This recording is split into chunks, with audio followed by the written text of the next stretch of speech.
I'm going to tell you people something about my grandfather. His name was Daniel Cook. He was full-blooded Native American. I never knew that until I was in my 30s. Because he looked white. He couldn't stand up and say he was Native American. I don't think it was until the 60s, I think 68, before the Native American could be counted as a citizen on their own land and vote. So before then, if he wanted to be counted as a citizen, he had to deny who he was. He was a great man. He raised pigs. He treated those pigs right. Yes, they had a purpose. They were slaughtered for food later. But he never disrespected them. He understood the harmony. He made great peanut butter candy. And I was the only one who got to eat the first piece out of the oven while it was still hot. Everybody else had to wait for it to cool down. Yeah, I was spoiled. And he was a great man. And he died. He died never being able to stand up and say, "My name is Daniel Cook, and I am a proud Native American and a citizen of this land." He never got that right. He had to say, "My name is Daniel Cook, and I'm a white man." So now I stand up and I say, "My name is Crystal Barkley, and I'm a proud Native American. And this is my land. This is my ancestors' land. And I was never anything but a citizen here. I reject my white history. Because all they've ever brought my family is pain. So now you know why I'm so angry at the bigotry and the hatred and the white supremacists.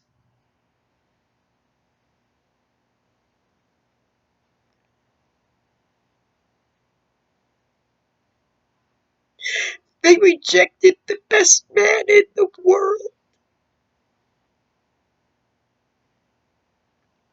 and left me not knowing who I was until I was 30. They denied me my heritage. They denied me part of who I am.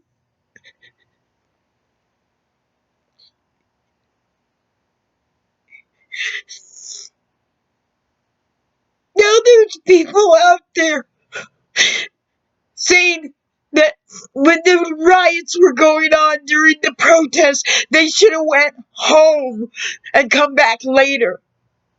It wouldn't have mattered. When they came back later, there still would have been people who would have rioted to try and silence them and change the subject. The riots wasn't part of the protesters. They were part of the silencers. Those that want to say not now, not like this, not here, are just giving the silencers what they want. It's time we stop being silent. It took me 30 years of my life to find out who I was.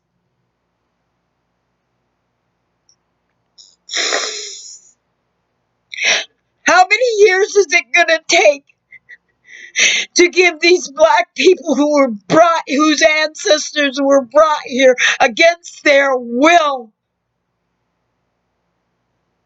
the right and the dignity to stand up and say who they are? And when will it be? When will it be all right for you? And when it's all right for you, will you stand up with them? Are you going to stand beside their side? Or the first time one of these people out there who wants to silence them starts a riot or makes an excuse for the reason something's in a certain way, are you going to say again, not now, not here, not this way? When, where, and how? When will be acceptable for you? Because I'm telling you right now, for those that want to keep it silent, it will never be acceptable. They will continue to silence people, and you will continue to let them.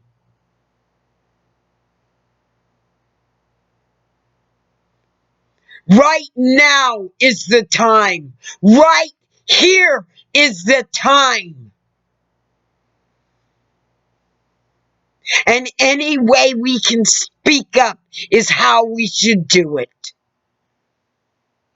Whether it be kneeling at a ball game or shouting in the streets, that's where we belong.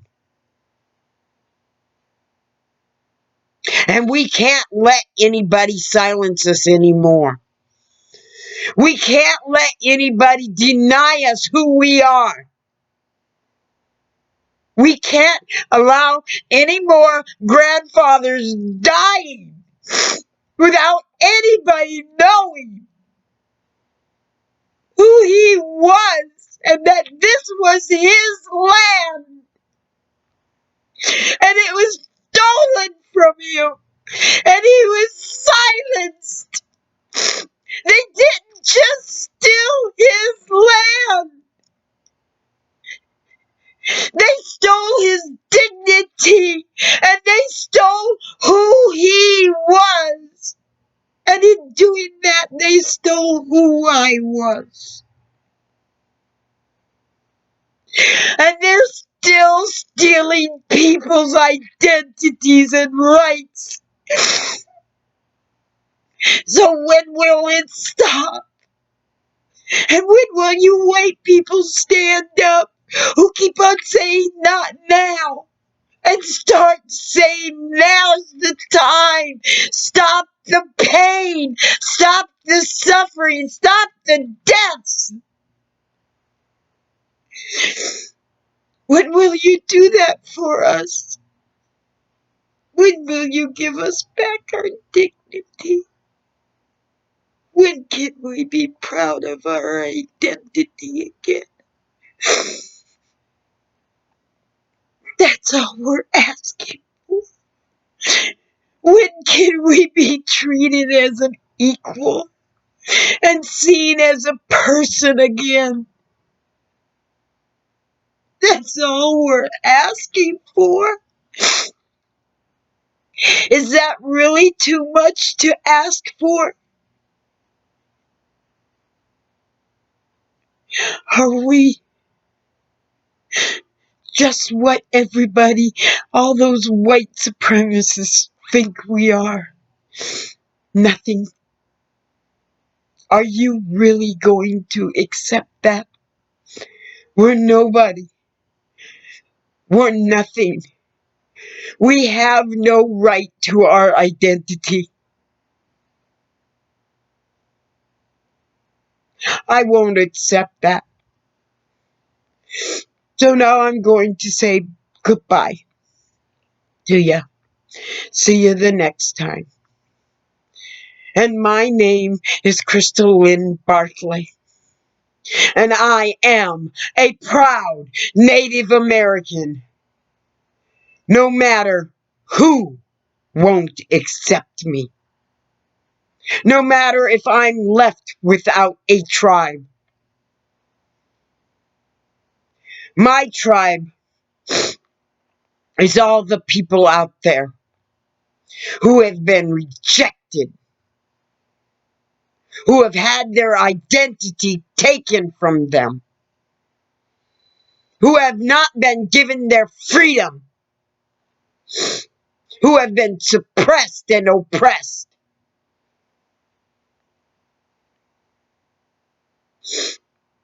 who have been given nothing but scorn and not given the right to equality. That's my tribe, and I welcome them. The rest of you, as far as I'm concerned, if you can't stand up and fight for them, then you can go to hell.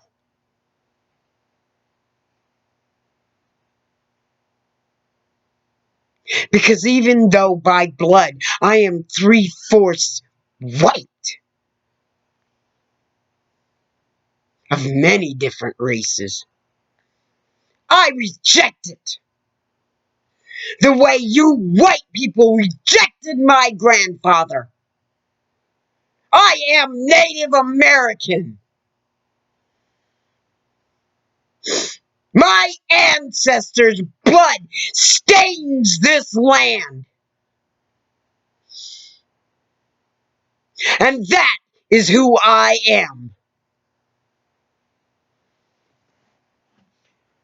And my rejection of my white side is on you.